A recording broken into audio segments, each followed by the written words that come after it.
Everybody, welcome in Thursday edition of Concrete Jungle, a New York baseball podcast.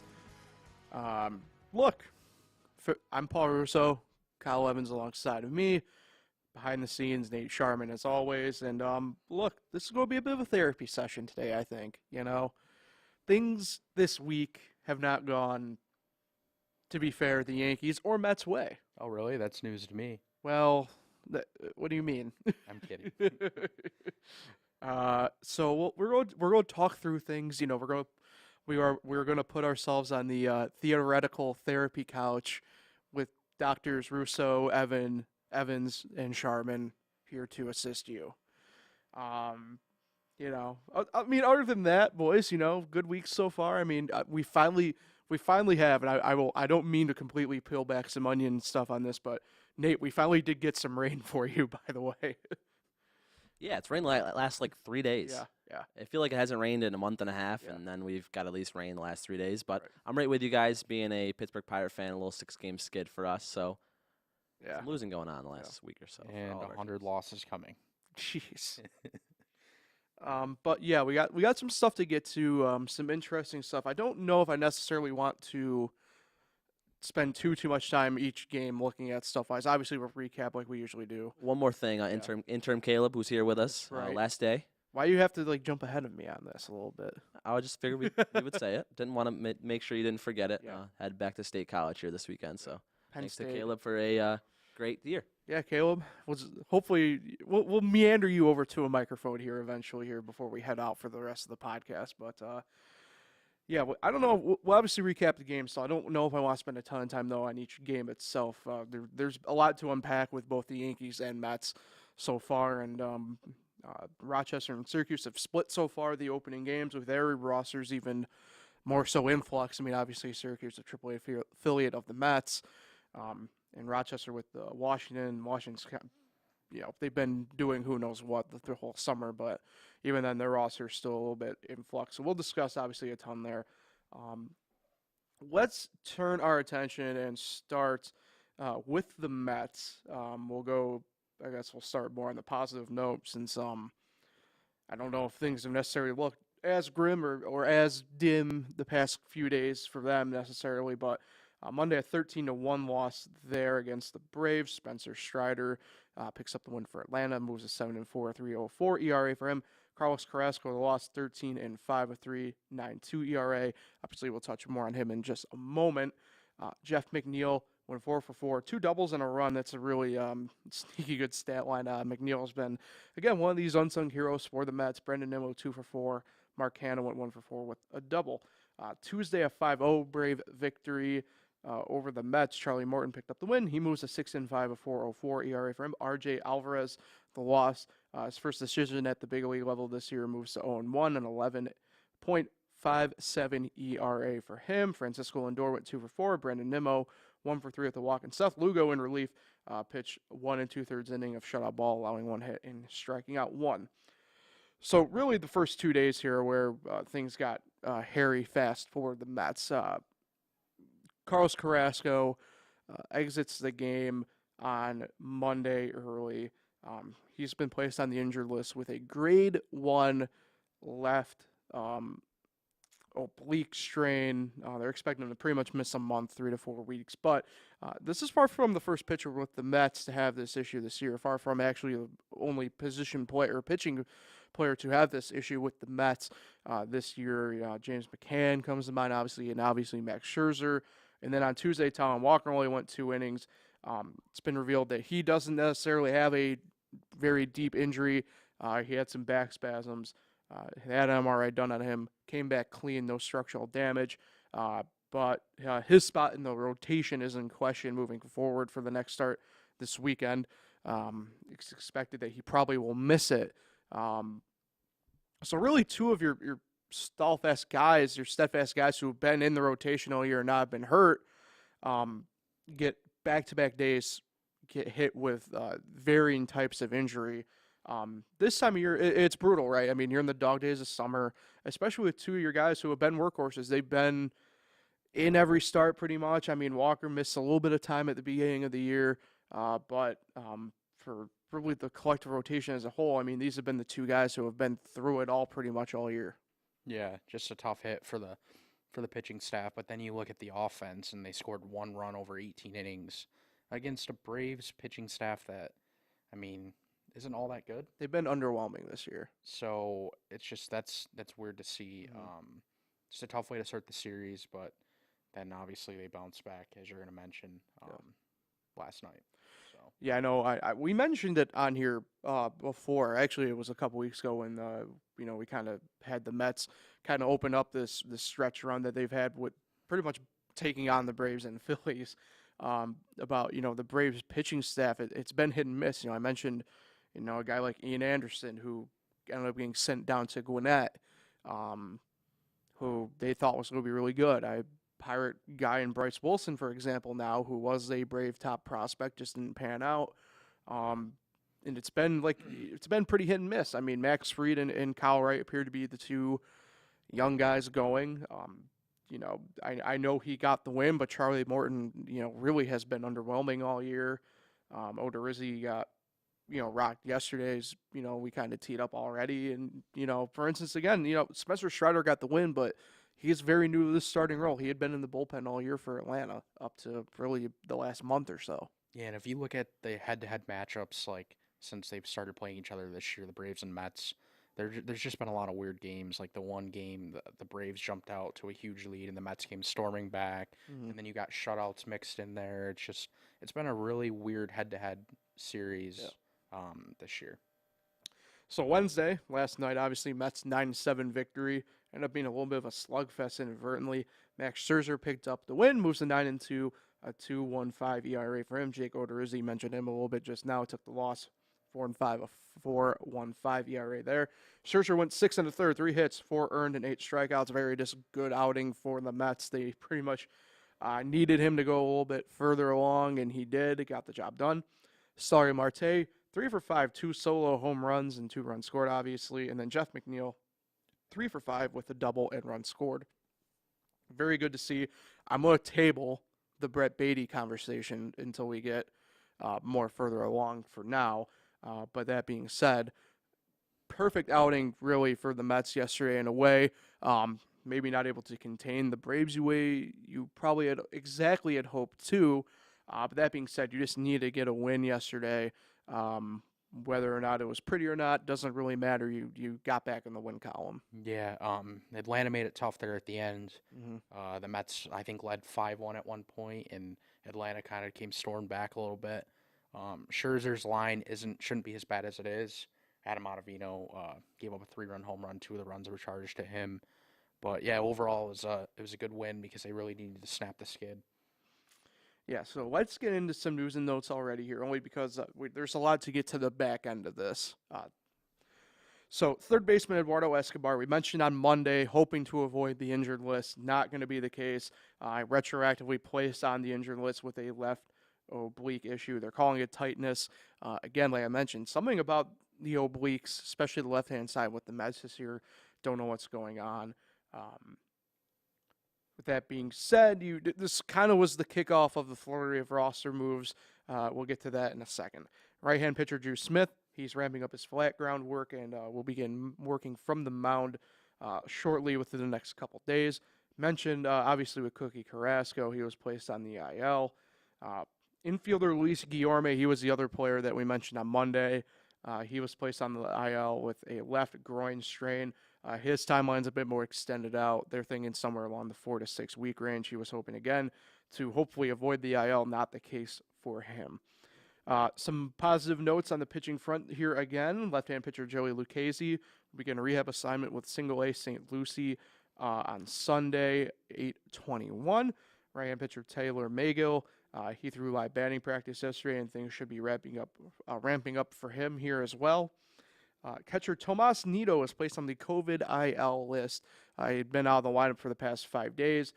They officially announced the case over the course of the past couple days. Don't have an exact timeline on his return yet. Obviously, you mentioned Taijuan Walker. He's expected to miss his next start with back spasms. So here's where a lot of the roster moves kind of begin. Third baseman Devin Marrero was selected from AAA Syracuse. Catcher Michael Perez, right-hand pitcher Steven Nogasek, and left-hand pitcher Sam Clay were all recalled from Syracuse.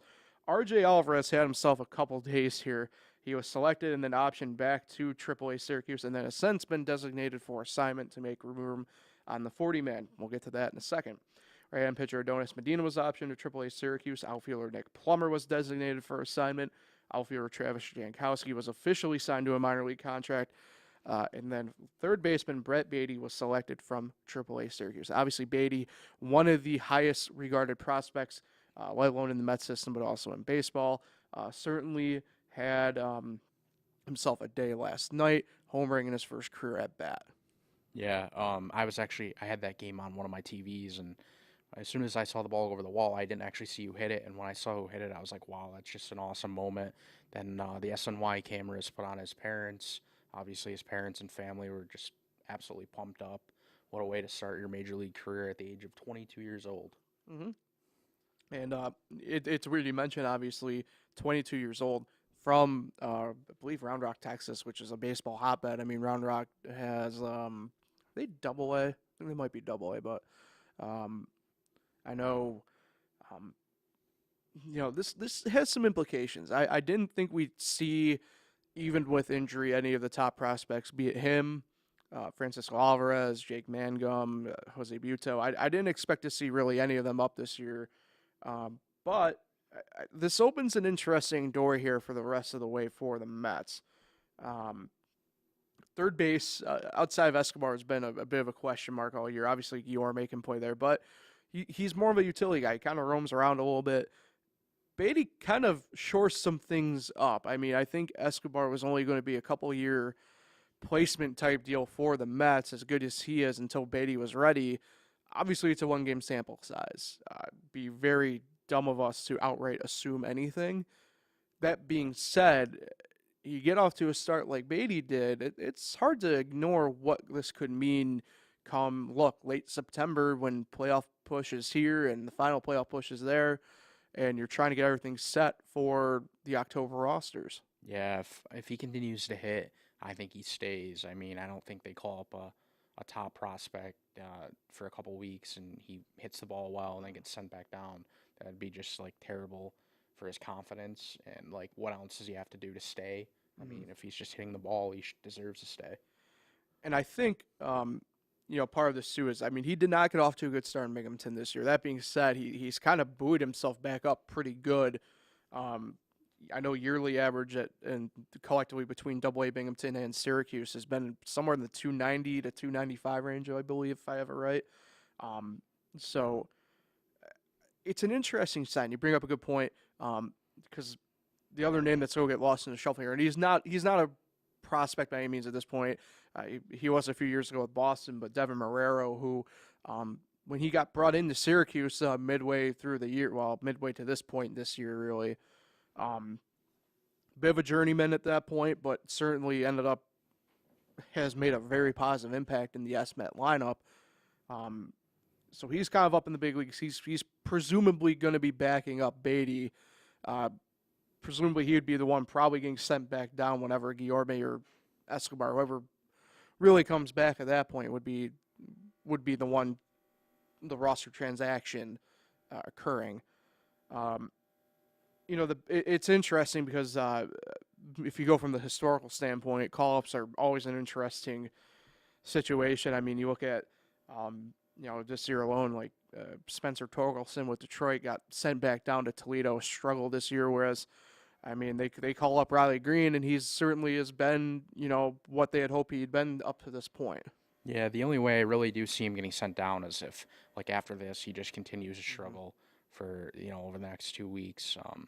But other than that, if he doesn't struggle that much, then there's no reason to send him down. Yeah. So I'll pose you this question then. I'll put you on the spot a little bit. Is it his position to lose at this point? I would say so, yeah. Okay. I don't know if I necessarily disagree. I think, and this might be coming from me because Eduardo Escobar to me is an underrated hitter in the league. When healthy, he tends to square it up about as good as any of them do. I do think he'll stay on the roster. I don't know if he's in the lineup every day, but I do think he stays on the roster. Yeah, I just don't think they would even attempt to call up one of their top prospects just to keep him around for a few weeks. Like, I feel like they would have turned to somebody else as like a short-term option. Right. I think this is a long-term option. He will be with the club for the rest of the season. Yeah, I don't necessarily, I don't disagree with you there really with any points. I think the part that I struggle with is we know the way these teams kind of operate now with the service time manipulation. We know how they go about things with these players, right? I mean, if you want to look at third baseman, I mean, Chris Bryant's the one that jumps out to me, a few years ago, obviously. Well, now more than just a few years ago with the Cubs, but it's just, I'm not sure also what changed. A few days ago, I saw that Buck Showalter said that they're not going to call up Brett Baty, and then a couple days later, they're calling him up. So I'm not sure, like, what changed within the organization. Well, front office people it's not really saying it. Yeah, I mean, it's not really Buck's call at the end of the day. I know, but he must have been told that, or else he wouldn't have told the media. You know what I mean? Well, so I mean, the organization kind of changed their mind. They didn't really want to go to, another Devin Marrero. They wanted to kind of just actually go to their prospects, I guess. Right. And, I mean, kudos to the Mets if that's the case then, if they just want to pretty much allow them to do the sink or swim method in a way. All right. So the Mets still have one more left with the Braves tonight to wrap up this 4-game series. That is a 7:20 first pitch on SNY. Jacob deGrom, 2-0, a 1.62 ERA. He'll be going against Max Fried, a 10-4 record ERA of 2.60. I think they do it here. I mean, I know I said on Monday that they'd split. I think this is where they kind of thunder back and get the momentum going for the weekend. I just think DeGrom's in a good spot. The Mets really, in my mind, they need to get this win to kind of set the minds right. I think for them, and obviously we'll talk about the Yankees here in a few minutes, but the Mets' worries are different than the Yankees' worries. But at the end of the day, they still sit in the back of your mind a little bit to fix things right and get things right. I think this is a big game right here to head into what's going to be another important 4-game series against the Phillies starting tomorrow night. Hopefully I don't look dumb when I say this, but I see the Braves winning this game. Okay. I see very minimum run support for DeGrom tonight. So that's the reason why I think the Braves win it. I mean, it's possible. I mean, he's known to just not get any. So, yeah. And then, as I mentioned, the Mets have a 4-game series against the Philadelphia Phillies. They're 65-52, third in the NL East, 10.5 back. 4 games in 3 days, doubleheader on Saturday. And the only full pitching matchup we know is going to be for tomorrow on Friday, a 7:05 first pitch on SNY. Chris Bassett, 10-7, a 3.27 ERA against Aaron Nola, 8-9, a 3.07 ERA for the Phillies. Outside of that, Saturday, a 1:05 first pitch for Game 1 on SNY, TBA versus TBA. 7:15 first pitch for Game 2 on Fox, TBA versus TBA. And then on Sunday, 1:35 first pitch on SNY, TBA for the Mets against Kyle Gibson for the Phillies, 8-5, a 4.30 ERA for him. That's a sweep. I think if the Mets were healthy, I'd be with you. But the issue is you're not going to have Carrasco. You're not going to have Walker. DeGrom's not going to be pitching at all in this series. The David Peterson game coming. Well, here's the thing with that. Peterson's bound to have one of these games, one of the 3. He's done the job before, very good. I know he's had a couple bad, rougher starts with Syracuse. He hasn't thrown at all, though, in the past few days for them, so he's rested, ready. I don't know if they'll use him as the taxi guy as the 27th man on Saturday or what. I'm presuming we'll see him at some point there. At that point, it gets weird. Like, I don't know how they kind of attack it at this point. Veteran left-hander Mike Montgomery. But they'd have to purchase his contract. I know. I think at that point, I'd rather just roll the dice with, say, Connor Gray or somebody like that. And again, Connor Gray, young arm, you'd have to purchase his contract. You have to DFA somebody.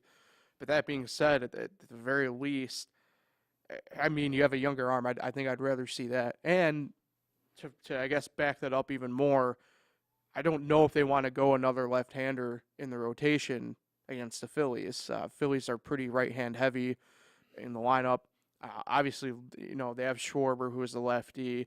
You have, believe it's Bryce, or no, not Bryson Stott. It's another lefty, another young guy. Can't remember. But, I mean, other than that, it's, you have Bohm, who's righty. You have Rhys Hoskins, who's righty. You have Castellanos, who's righty. JT Realmuto, who's righty.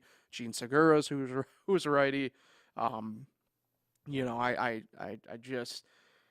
don't know if I'd go another left-hander outside of Peterson. Yeah, it's going to be interesting to see. The Mike Montgomery thing was kind of a joke. And if they do go to Mike Montgomery, the Mets are not sweeping. No. But, No. yeah. Looks like we're in line to miss Scherzer and DeGrom in New York next week, huh? Potentially. Yeah, just looking at that. Scherzer's, if you're going by game-wise, we'd be facing Scherzer, I believe, on Tuesday. Monday or Tuesday. As a Yankee fan, damn it. Yeah.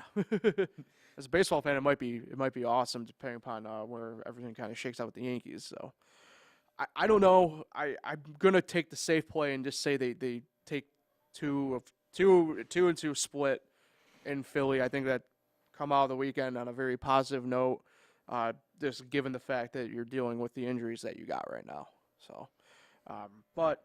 I mean, you bring up a good point. I mean, I don't know what they're thinking for those games. I mean, maybe on Saturday, one of those games, they just go full-fledged like Tampa Bay Rays, and they give former starter Seth Lugo the nod to just get the bullpen game rolling. Like, honestly, if they did that too, I see a loss. Yeah. I don't think a bullpen. No, I agree with you. I don't think it's the right move, but I don't know what other move they got outside of really kind of complicating their 40-man. I feel like every other team that tries to copy the Rays style of using an opener, it doesn't go well. Even the Rays now at this point, it does not go well. I mean, we'll touch on it because obviously Monday was the kind of poster child of it, but for the Yankees. But I mean, it does not work like 7 to 10 times anymore. It just doesn't. All right, Yankees. Oh man, Ralph, we're in a deep way. We're down bad right now. I mentioned obviously, right? I mean the the bullpen game for the Rays was Monday, a 4-0 Tampa Bay victory over the Yankees. Ryan Yarbrough picks up the win, his first on the year, moving his record to 1-7, a 4.75 ERA. Garrett Cole lost 9-5, a 3.30 ERA. Garrett Cole went 6 innings, 5 hits, a lone earned run, and 6 strikeouts. Jonathan Loáisiga came in relief through 1 1/3 inning of shutout ball and 2 strikeouts, and Gleyber Torres went 2 for 4. It was not as the leadoff hitter. Yeah, as a leadoff. It's a good point. I forgot about that through everything that happened. But more importantly, on Monday, just was not a good game collectively for the Yankees offensively. Pitching, I'll go ahead and say more or less did their job. I mean, bullpen obviously gave up a few runs that you hope that they didn't, but at the end of the day, when the Yankees only collect 3 total hits, what do you want them to do? Yep. Boring, no offense, pathetic. That's what my takeaway from that game is. And we'll obviously elaborate on the patheticness and stuff like that and in a few minutes here. Tuesday, a 3-1 Ray victory. Jeffrey Springs picked up the win for the Rays, 5-3, a 2.52 ERA. Nestor Cortez, 9-4, collected the loss for the Yankees, a 2.74 ERA. And Jason Adam, the save, his 7th on the year. Again, to be fair, Nestor did not get out of the gate good. First inning was rough. That being said, he shut down the Rays lineup at that point. Went 7 innings, gave up 4 hits, 3 earned and 3 strikeouts. Andrew Benintendi went 2 for 3 with a triple and a run scored. And Albert Abreu went 2 innings of shutout ball, including a strikeout. Again, I mean, sure, Cortez did not do what you needed him to do in the first inning, but when you look at the way baseball kind of breaks itself down, he went above and beyond what he needed to do. Yeah, the thing is, he only made one mistake, and that was a 3-run home run to Randy Arozarena. And after that, I mean, the pitching only gave up 1 hit after that. Pitching shut them down, and the offense, again, does not show up. And, credit, I guess, in a way to Benintendi. I mean, he was obviously the most consistent, probably at bat that whole game. And, we were probably, in all honesty, a Benintendi running blunder in a way from being shut out 3-0 that game. And if it wasn't for what you're going to tell about last night's game, I think the Yankees were headed for rock bottom because it's been so bad over the last 2 months. Well, I don't even put the victory last night. So it was an 8-7 Yankee victory. Final after 10 innings. Aroldis Chapman 2 of 3, 2 and 3 now on the year. Collected the win. Also includes was it a blown save or a blown hold? I can't remember, but it was a tie game. So yeah. 4.45 ERA for him. Jalen Becks, the Ray pitcher, collecting loss 2-2. A 2.81 ERA for him. Gleyber Torres 2 for 5, a home run, 2 RBIs, and 2 runs scored. Anthony Rizzo had a big home run in the 8th inning to pretty much send the game into extra innings. 1 for 4, solo home run, a walk, and 2 runs scored. But Josh Donaldson, man of the hour, 1 for 4, walk off, grand slam, hit by pitch, and a run scored. Yeah, I mean, this game was a long drawn out battle. I believe technically was 2 rain delays, right? At one point, or was it the one? 1 hour and 3-minute rain delay. So, I mean, it was just like you said. I mean, if it wasn't for yesterday, but I don't know if I can really say yesterday was a great momentum builder for the team, though. Well, the thing is, I mean, it was not really a nice, like a pretty win, I guess you could say. But I think people are getting hope that swing from Donaldson kind of sparks the offense, gets the team feeling confident again, which I'm hoping to. We'll see how they respond tonight with the 4-game series with Toronto. It was a good way to end what would have been a miserable night with Chapman blowing the tie, giving up 3 runs with 2 outs to the backup catcher. So yeah, I mean, I think it was a pretty good win, but it wasn't the best one. Right. No, and that's the thing. I mean, I just said it with the Mets, right? It doesn't matter really how you get it. You need them to win, and that can spark something. I don't want to make it sound like that's not the case here, because it is still the case, right? No matter how you get the win, it still is important. But that being said, I don't know how it really actually affects the Yankee clubhouse in the way it would affect the Mets clubhouse this season. And I still have no hope with Donaldson. Yeah, he had 1 good swing, but big deal. The guy's probably going to go for 4 tonight. Yeah. So let's touch on some news and notes here, and then because there's a lot of stuff to dive into here. Obviously, we touched on this a little bit Monday, but Clay Holmes was officially placed on the 15-day injured list with left lower back spasms. I don't necessarily disagree with you. I think I know where you're coming from here, but this goes back to a further discussion that we've had numerous times on here, including Monday, where I don't know if things were necessarily hidden, but you look at the way, say, the Mets operate, where they're pretty upfront with, like, hey, Carrasco probably going to be heading to the IL, but we'll know more tomorrow once we do formally whatever, right?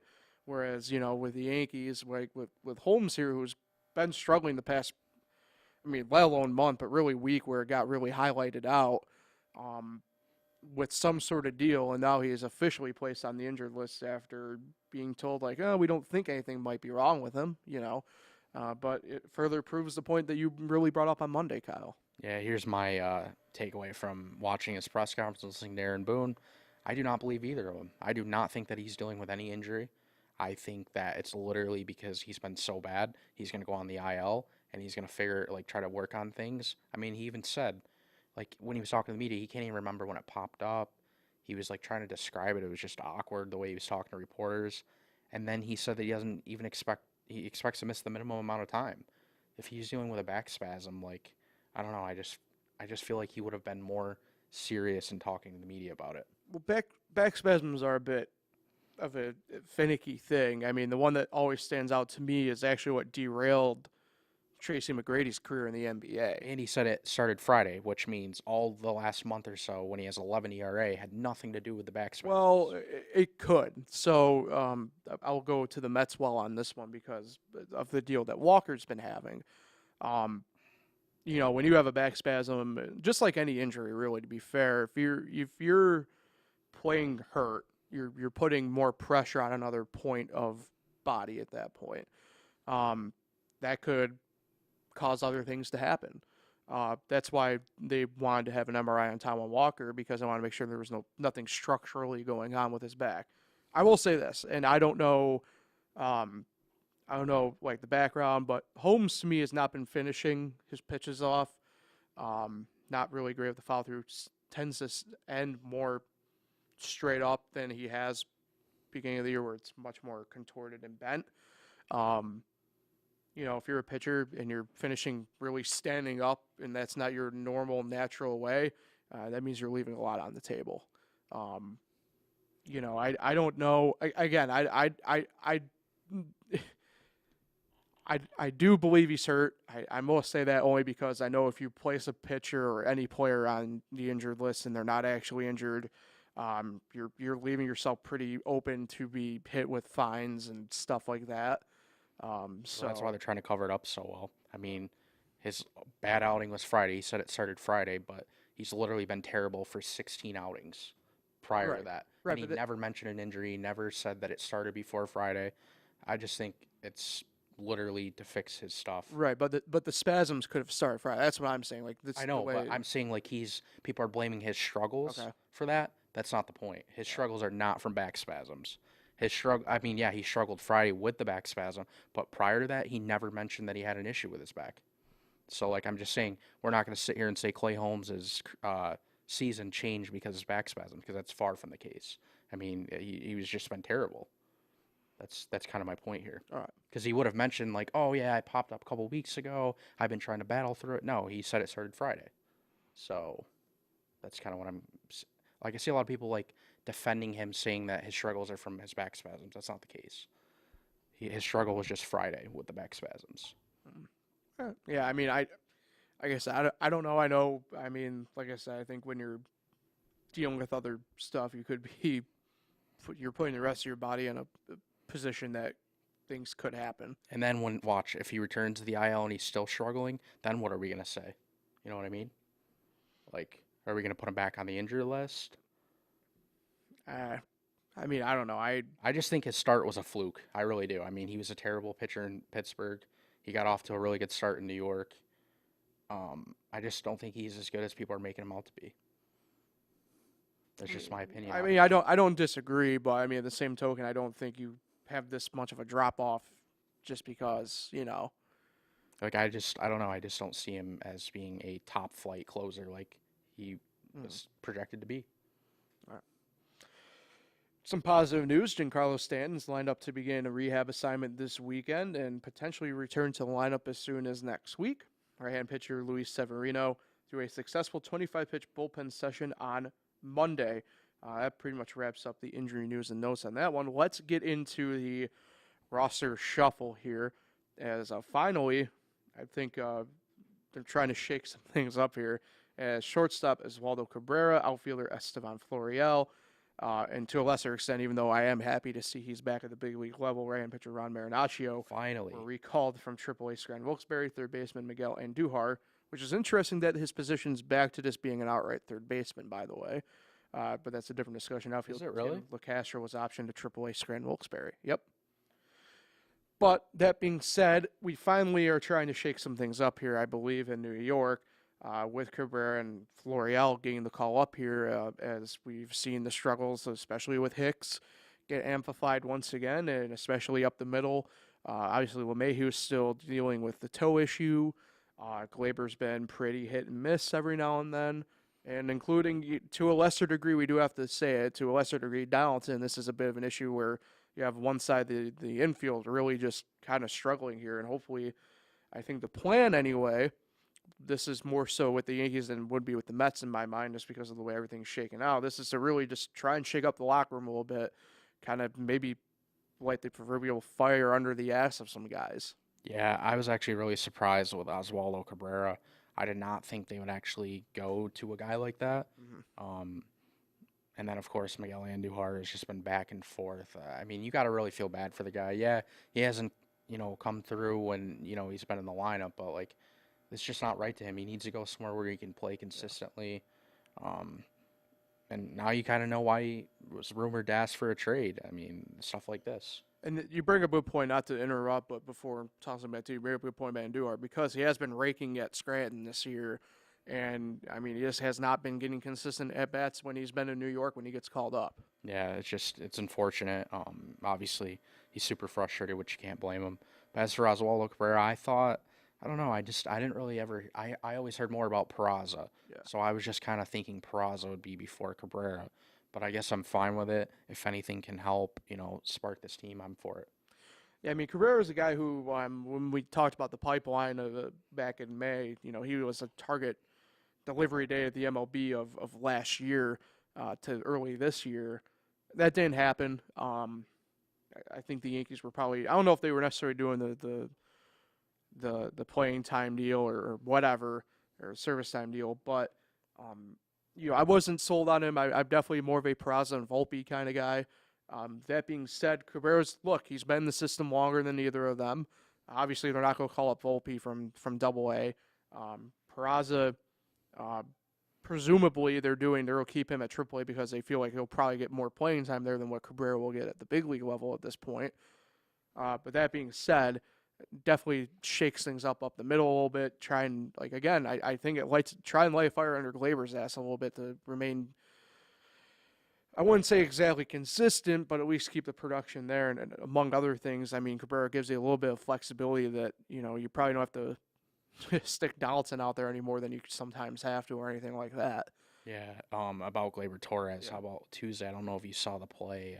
Mhm. A guy tried to steal. Trevino threw it down. It was a bad throw, but Gleyber didn't even try to get it. He was not even putting effort. That's just a bad look. Yeah, the team's struggling, but not trying out there is just a bad look. And then Boone does nothing about it. Right. Well, and that goes back to a different discussion. I know, me and my dad were talking about last night because I jokingly will rib him a little bit. He's a Celtics fan. In the beginning of the season last year, he didn't want Mbeke Udo as the coach anymore. I'm like, well, give him some time. And he goes, he brought up to me yesterday, how come you never go after Boone? I'm like, because I know with Boone, it's not really Boone making decisions out there so much as it is Cashman kind of puppeteering stuff from up top. But you're right. I mean, at that point though, you're the man in the dugout. You have to try and do something. At least go up and tell him something. Booney was an infielder, right? Third base, did play some second base from time to time. I mean, he knows how to play the positions out there. The very least, you could steer him and be like, hey, something like that. Or in the case of that, where there's just not the effort being shown, I mean, Boone's a well-respected baseball mind end of the day still. He was when he was a player. He was when he was in the media, and now as a manager still. Just if you got to lay into him a little bit, lay into him a little bit. Yeah, and as for Torres, again, I really wish they would have traded him to the Marlins. Yeah. I don't know. He just hasn't been the same player since 2018, so when is he going to be back to that player? I don't know if that's ever going to happen. Yeah. And then just looking quickly at Florial, he's a guy who's been up and down a little bit. He's been pretty much the Yankees' go-to taxi guy for doubleheaders and stuff like that this year. But this is going to be probably his first opportunity at true consistent at-bats at the big league level. Yeah, I read a stat yesterday. He has played in just 16 games over the last 3 seasons with the Yankees. So, I mean, when he does come up, like you said, it's usually for doubleheaders, but he hasn't had consistent playing time. So I'm excited to see what he would do if he's consistently out there. And he better be in the lineup tonight, and Aaron Hicks better not be out there. I'm pretty excited because it's going to open the opportunity up here for if Giancarlo's back next week, like it's alleged. This certainly allows for a little bit of a shake-up lineup-wise here. I think it also allows, a guy like Rizzo maybe to get some extra time at DH every now and then when needed, as long as Florial is able to stick with the club at this point. Florial is definitely up there to kind of more or less just show Hicks that, we pretty much don't need you anymore is a presumed reason of this in a way. That being said, as long as he sticks, I mean, Florial presumably is probably the starting center fielder in New York next year. Yeah, Hicks 5 for his last 54. Give me a break. Yeah. How bad do you have to be to do that? Mm-hmm. I mean, that's struggling for weeks. He's just he got laid into Monday, if I remember. And then right. Playing in center field like it's Little League, turning around the wrong way, doing circles, just a circus out there. Get him off the team. Right. All right, let's. I'm happy to see Okay. Florial finally up. I've seen him play a couple different times in Rochester, including not too long ago, about a month ago, and he homered in the first at bat, and I was looking forward to him getting up there, and happy to finally see him getting some consistent at bats. Yeah. Quick idea, Nate. Maybe the Pirates should take Aaron Hicks. Yeah, you take Aaron Hicks, we take Ben Gamble.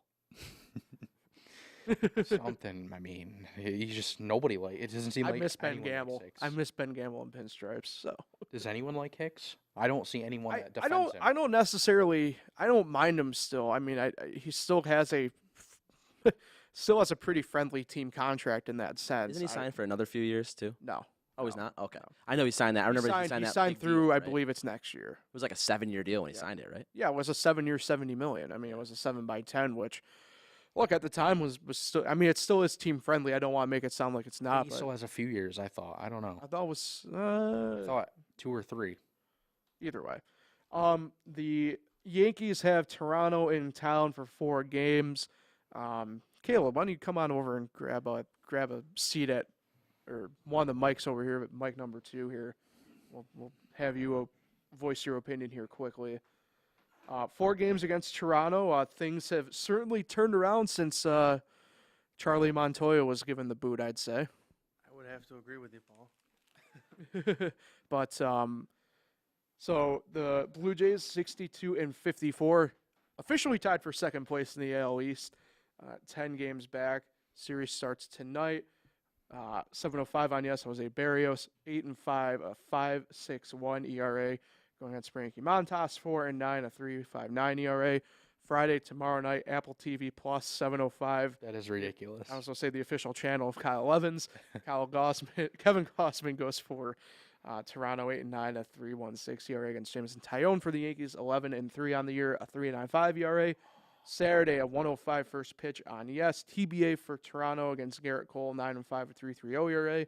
And then Sunday, Paul O'Neill Day, 1:35 first pitch on yes. TBA Hey, Paul O'Neill Day. versus Nestor Cortez, 9-4, a 2.74 ERA. So, big series for the Yankees here. Big series really for Toronto as well. I mean, this is a potential inroad game after going up against, again, another good team in the AL East in Baltimore.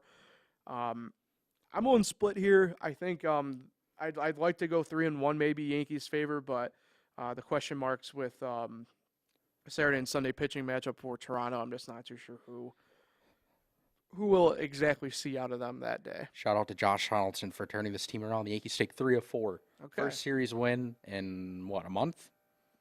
Give or take.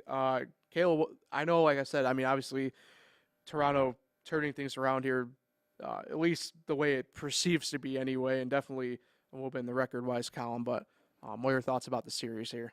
I'm going split. That's what I think. Straight split. Straight split. Yeah. All right.